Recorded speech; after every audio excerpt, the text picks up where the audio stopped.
पूजा सुशील कांबळे। माझा मुलगा वंश Sushil Kamble Indian education society Marathi प्राथमिक शाळा चारकोप येथे शिकतोय।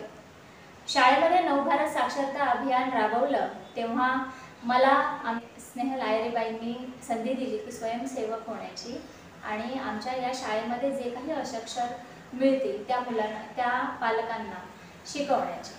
तेव्हा आमच्या शाळेमध्ये 6 असाक्षर आई आणि आजी मिळाले आम्हाला आणि त्यांना शिकवण्याची मला संधी मिळाली। त्याबद्दल मी आमच्या शाळेचेही आणि प्रभारी स्नेहल आयरे मॅडमचेही मनापासून आभार व्यक्त करते। आणि त्यामध्ये जे काही असाक्षर होते त्यामधून एक असाक्षर आपल्या समोर आहे, त्या म्हणजे शांताबाई लिंगायत। त्यांची आज आपण मुलाखत घेणार आहोत। तर चला मग आपण आज त्यांची मुलाखत घेऊया। नमस्कार आजी। नमस्कार। कसे आहात? बरे आहात, तुम्ही कशा आहात? मस्त मस्त। आणि आज आपण इथे जमलो आहोत तुमची मुलाखत घेण्यासाठी। हो, तुमचा इंटरव्ह्यू होतोय आज।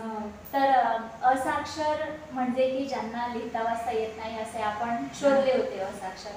त्याच्यामध्ये तुम्ही पण आलेलात। आम्हाला माहिती नव्हतं तुम्ही इतके छान छान बोलता, गाणे गाता आणि तुम्ही असाक्षर होऊ शकत नाही, तरी सुद्धा तुम्ही जिद्द दाखवली मनापासून आणि शाळेत येण्याचा प्रयत्न केला, शिकण्याचा प्रयत्न केला। त्याबद्दल तुमचे खूप खूप स्वागत आजच्या कार्यक्रमात।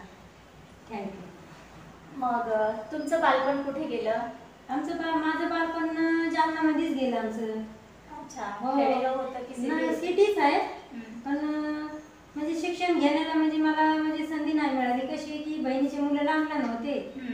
मग बहिणीच्या मुलाला सांभाळण्यासाठी कोण नव्हतं। म्हणजे तुम्ही मोठे आहात की काय? मग ना, मी नाही मोठी, माझ्या बहिणी भाऊ सगळे मोठे। आम्ही 8 बहीण भाऊ, 4 बहिणी 4 भाऊ आणि आम्ही 4 बहिणी भावामध्ये मीच लहान। सगळे मला लाड करायचे। माझ्या बहिणीचा मुलगा पण म्हणजे माझ्या बहिणीचा मुलगा मी म्हणजे एकच दिवसाचा फरक आमचा जन्मायचा। अच्छा, मग सगळे मला ते बहिणीच्या मुलाबरोबर माझा पण लाड करायचे। म्हणून त्या लाडाने मी शाळा पण नाही शिकले। जायचे सोबत मैत्रिणीबरोबर, टाकले शाळा राहिली, पण तिचे पण डोळे आलेले मैत्रिणीचे। मग ती घरी राहिली, मग तिच्या बरोबर मी पण घरी राहिले। घरी राहिल्याच्या नंतर मग आम्ही एकमेकीला ते काही शाळेचं आम्ही नावच घेतलं नाही। आणि त्याच्यानंतर बहीण मुंबईला आली, कधी शेतात जायची, कधी गावी राहायची, कधी मुंबईला यायची। म्हणून आम्हाला काय ते म्हणजे शिक्षणाचं आम्हाला काय महत्त्व कळालं नाही। आणि आता जे कळतंय तर मला इथं आल्याच्या नंतर मला पण आयरे मॅडमनं थोडंसं मला फोर्स केला आणि मी पण या शाळेत आले आहे या शाळेमध्ये आणि मला पण खूप खूप आनंद झाला आणि मी थोडं शिकले मी इथं, तर मला थोडं यायला लागले आणि अजून माझी इच्छा आहे शिकायची आणि मी येणार आणि मी या शाळेमध्ये माझी काय आहे ती इच्छा मी पूर्ण करणार। आयरे मॅडमकडून मी शिकून घेणार। अच्छा, अशी माझी इच्छा आहे। तर मग आता कुठे तुम्ही काम वगैरे करता बाहेर? हो, आता फळफ्रूटचा धंदा करते मी। अच्छा अच्छा। मग त्याच्यामध्ये तुम्हाला अंकगणित जमतं? हो, जमतं ना। अच्छा, मग केळी काय काय असतं तुमच्या? आमच्याकडे केळी असते, सफरचंद असते, पेरू असते, चिकू असते। मग केळी कशी देता तुम्ही डझन? केळी देतो आम्ही 40 रुपये डझन। अच्छा, जर समजा मी 3 डझन घेतली केळी तर किती रुपये होणार? 3 डझनचे 40 रुपयांनी 120 रुपये। अरे वा।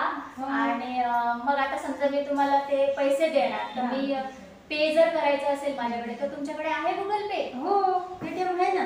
अच्छा, मग तुम्हाला कसं कळतं मी बॅलन्स केलेलं? बॅलन्स केलेलं कसं कळतं? आता समजा तुम्ही माझ्याकडून 220 रुपयाचं सामान घेतलं। अच्छा, मग आता पेटीएम मध्ये आवाज पण येतोय, ते सांगताय की 200 रुपये तुमच्या पेटीएम वर आले।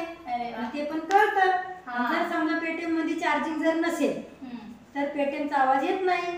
तिथं काय येत आहे? आकडा येतो 2चा, त्याच्यानंतर येते 2 शून्य, झाले 200 रुपये। बघा बघा किती कमाल आहे। 2 आणि पुढे 2 झिरो म्हणजे झाले 200। अगदी छान आजी, मस्त। आणि मग नवभारत साक्षरता मध्ये तुम्ही आलात, शिकलात, आता व्यवहार पण एवढा छान करता आणि ऑनलाईन पेमेंट कसं करायचं हे पण तुम्हाला कळाले। 200 रुपये हे पण समजले। म्हणजे मी शाळेत आले ना, इथं मला आयरे मिसनं बोलवलं म्हणून मी आले, म्हणून मी एवढे हुशार झाले।